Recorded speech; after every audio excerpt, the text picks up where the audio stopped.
زمان كان في ألعاب حرفيا مسيطرة على الساحة، ألعاب كنا بنستناها بنلعبها بالساعات، بنروح السايبر مخصوص علشانها.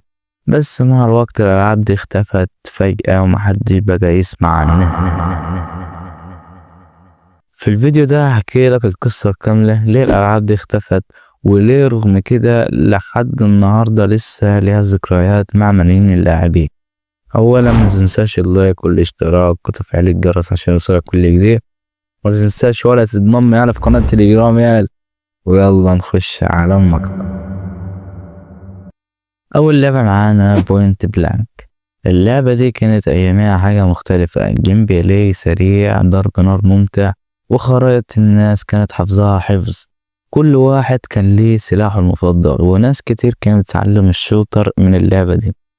لكن المشكلة إن المطورين وقفوا تحديثات عنه، يعني نفس الجرافيك، نفس الأسلحة، نفس ما كل حاجة، مفيش حاجة اتغيرت. وفي يوم من الأيام ظهرت ألعاب كبيرة زي كونتر سترايك ولعبة وور فيس، والجمهور بدأ يسيب بوينت بلانك واحدة واحدة، وبكده اللعبة وقعت من غير ما حد يحس أبدا. كروس فاير، اللعبة دي كانت مسيطرة عالميا، يعني كان في حرفيا اللعبة كانت فيها لاعبين ياما. واللعبة دي كان فيها المودات ياما، من ضمن المودات ديت كان في مود الزومبي وجوست، وكل يوم كان في تحديات جديدة. لكن أكبر غلطة إن الهاكات بجزء من اللعبة، المطورين ما كانوش قادرين يسيطروا على الشخصيات والجرافيك زي ما هم من سنين طويلة. ومع الوقت الناس زهقت من المشاكل وراحت لألعاب تانية، وهم عملوا نسخة جديدة بس ما قدروش يرجعوا نفس الشعبية بتاعة اللعبة، وبكده اللعبتين اتدمروا. اللعبة التالتة أسطورة السايبر IGI، اللعبة اللي كنا لعبناها وافتكرنا المهمات الصعبة بتاعتنا كانت مختلفة، مش مجرد ضرب وخلاص، كان فيها تخطيط وذكاء وتسلل. لكن ليه اختفى؟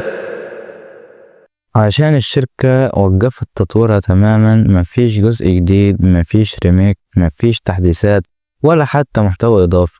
ماتت لأنها تسببت، مع أنها كانت من أقوى الألعاب، لكن للأسف تحولت IGI لذكريات بس. اللعبة الرابعة سبيشال فورس، اللي لعبها زمان يعرف إنها كانت لعبة الشوتر الأول في الوطن العربي تقريبا. مودات كتير، أسلحة حلوة، وحماس مش طبيعي. لكن اللعبة وقعت بسبب حاجة واحدة، السيرفرات، لاج رهيب، مشاكل اتصال، مفيش تحديثات محترمة، لدرجة إن أغلب اللاعبين زهقوا وخرجوا منها. عشان كده اللعبة كانت قوية بس ضعف الدعم فقتلها. نروح لميتن 2، اللعبة اللي كانت واخدة العالم كله، MMORPG كاملة، عالم مفتوح، مهمات، تطور شخصيات، وحروب ضخمة. لكن اللعبة كانت واقفة على نظام قديم جدا، ومع الوقت الهاكات سيطرت عليها والسيرفرات الخاصة دمرت قيمتها. الناس سابت اللعبة، بقت مجرد حكاية من الماضي. نيجي للعبة وورفيس، النسخة القديمة بتاعت زمان، كانت من أقوى الألعاب المجانية على الكمبيوتر، مودات كتير، خرائط حلوة، وأساليب لعب مختلفة. لكن التحديثات الجديدة غيرت كل حاجة.